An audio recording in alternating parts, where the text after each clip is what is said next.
Paul Revere's Ride by Henry Wadsworth Longfellow. Listen, my children, and you shall hear of the midnight ride of Paul Revere. On the 18th of April in 75, hardly a man is now alive who remembers that famous day and year. He said to his friend, "If the British march by land or sea, the town tonight hang a lantern aloft the belfry arch of the north church tower as a signal light, one if by land and two if by sea, and on the opposite shore I will be."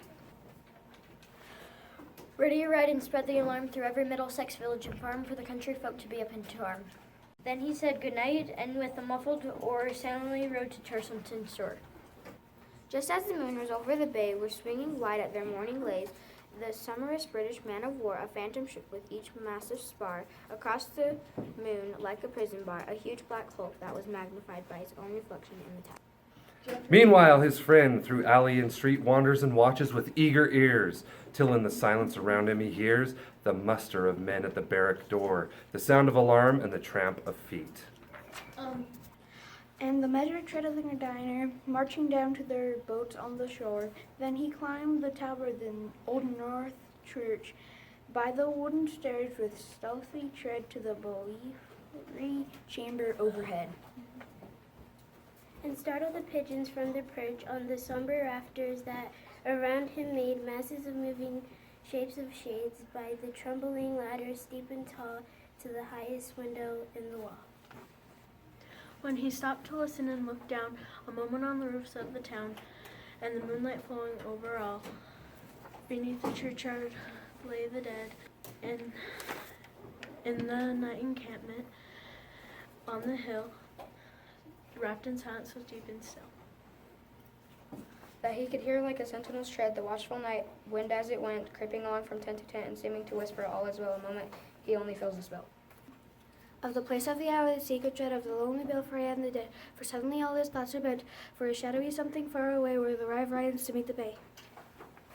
A line of black to bend and float on a bridge and a rising tide, like a bridge of boats. Meanwhile, impatted to mount and ride, booting and brooding with heavy stride. On the other side, walking Paul Revere, now he patted his horse's side.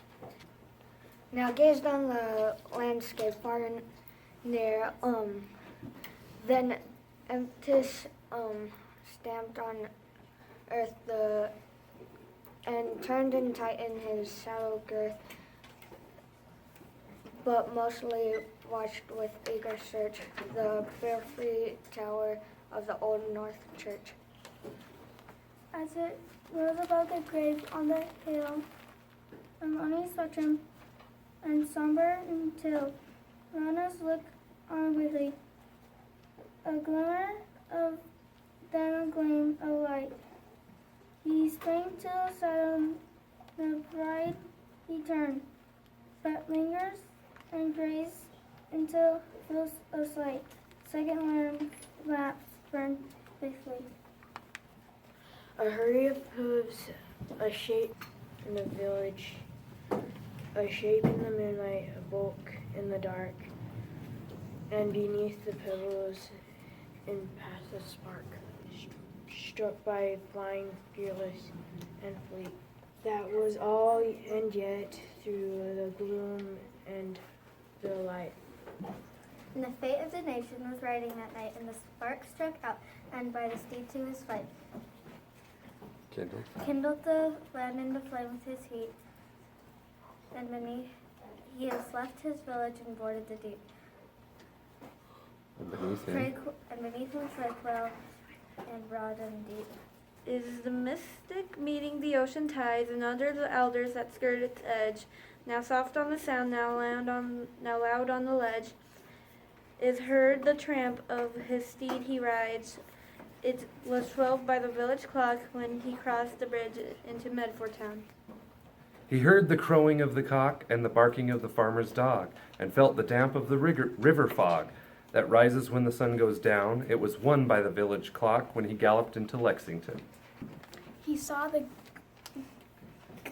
gilded windcock swim in the moonlight as he passed, and this meeting house window, Blankenbear gazed at him with a spectral glare, as if they already stood aghast at the bloody work they would look upon. It was 2 by the village clock when we came to the bridge in Concord Sound. He heard the bleating of the flock and the twitter of the birds among the trees, and felt the breath of the morning breeze blowing over the meadows brown, and one was safe asleep in his bed. Who at the bridge would be first to fall, who that day would be lying dead, pierced by a British musket-back. You know the rest in the books you have read, how the British regulars fired and bled. From how the farmers gave them ball for ball from behind each fence and farmyard wall, chasing the redcoats down the lane, then crossing the fields to emerge again. Under the trees at the turn of the road, only pausing to fire and load. So through the night rode Paul Revere, and so through the night went his cry of alarm to every Middlesex village firm. A cry of defense and not to fear, a voice in the darkness, a knock on the door, and a word that shall echo forevermore.